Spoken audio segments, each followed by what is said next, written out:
খুবই দুঃখজনক যে আমাদের স্পোর্টসকে যেভাবে পলিটিসাইজ করা হয়েছে। বিসিবিতে তো কোনো ধারাবাহিকতার ব্রিজ হওয়ার কথা ছিল না। যদি স্পোর্টসে পলিটিসাইজ না করা হতো, বিসিবিতে পলিটিক্যাল লোকজন না থাকতো, তাহলে দেশে একটা পরিবর্তন হলেও বিসিবি তার মতোই থাকতে পারতো, ধারাবাহিকভাবে তার কার্যক্রম পরিচালনা করতে পারতো। কিন্তু আমি যখন দায়িত্ব নিলাম, এসে বিসিবির কোনো ডিরেক্টরকে পাওয়া যাচ্ছিল না। তখন কারোর সাথে যে পরামর্শ করবো এমন একটা লোক পর্যন্ত ছিল না। তো স্টেক হোল্ডারদের সাথে কনসালটেশনের মাধ্যমে এবং গঠনতান্ত্রিক অনেক জটিলতা ছিল, সেগুলো দেখে নিয়মতান্ত্রিক উপায়ে আমরা বিসিবির যেই আইসিসির যেই ফ্রেমওয়ার্ক আছে তার মধ্যে থেকে নিয়মতান্ত্রিকভাবে আমরা বিসিবিতে পরিবর্তনটা এনেছি। এবং এটা বাস্তব যে জোড়াতালি দিয়ে চলছে, কারণ অনেক ডিরেক্টররা এখন নেই।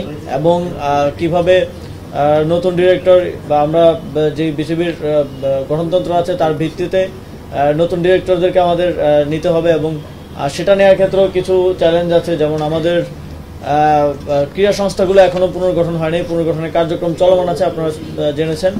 সেগুলো পুনর্গঠন হলে তার মাধ্যমে নিয়মতান্ত্রিক উপায়েই আরও নতুন ডিরেক্টর ইনক্লুশন হবে। তারপরে বিসিবির ডিপার্টমেন্টগুলো ডিস্ট্রিবিউট করার ব্যাপার আছে, এবং সেগুলো ডিস্ট্রিবিউট করার মাধ্যমে বিসিবির কার্যক্রমে আরও গতিশীলতা আসবে বলে আমি মনে করি। প্রতিটি ফেডারেশনের জবাবদিহিতা নিশ্চিত করার জন্য আমরা ইতিমধ্যে বলেছি যে প্রতি বছর তাদেরকে একটা প্রোগ্রেস রিপোর্ট, তারা কী কী কাজ করেছেন, এবং অডিট রিপোর্টটা আমাদের জাতীয় ক্রীড়া পরিষদে যেন সাবমিট করে। এবং নতুন নেতৃত্ব দায়িত্ব নেওয়ার পরে বিসিবি এবং বাফুফে উভয়কেই এক্সটার্নাল অডিট করার জন্য মন্ত্রণালয়ের পক্ষ থেকে আমরা নির্দেশনা দিয়েছি। বিসিবি ইতিমধ্যেই এক্সটার্নাল অডিট শুরু করেছে এবং বাফুফেও শুরু করবে, এবং সেখানে আর্থিক কেলেঙ্কারির যদি কোনো পাওয়া যায় তাহলে সেক্ষেত্রে আইনি ব্যবস্থা নেওয়ার জন্য আমাদের পক্ষ থেকে নির্দেশনা দেয়া আছে। এবং যেহেতু এই প্রতিষ্ঠানগুলো স্বায়ত্তশাসিত, আপনারা জানেন, মন্ত্রণালয়ে তার পরামর্শ এবং কিছু ক্ষেত্রে যদি আমরা আরেকটু এক্সপ্রাইট করতে পারি, আমরা একটু নির্দেশনা দেওয়ার চেষ্টা করি।